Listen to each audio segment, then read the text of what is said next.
It all depends.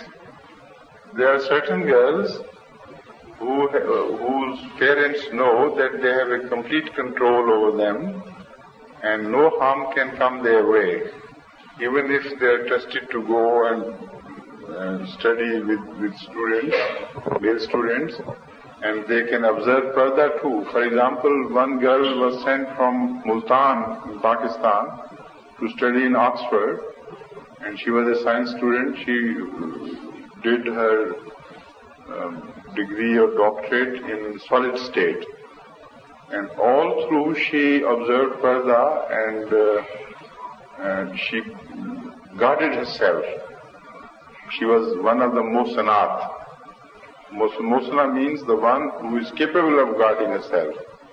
One of the Muhsanat. Muhsana means the one who is capable of guarding herself.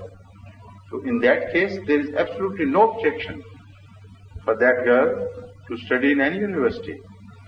But if that girl is weak and the parents know better, if she is liable to be influenced wrongly by that trial, then it will be very dangerous to send that girl and to cry later on. It would be too late then.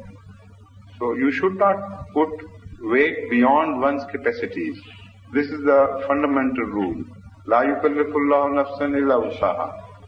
If the children, even if it's a male child, is sent to conditions where it's too much for him to resist, and he is yet in a formative stage, then it will be destroying your own son with your own hands. So it's not a question of male or female. It's applicable equally to every situation.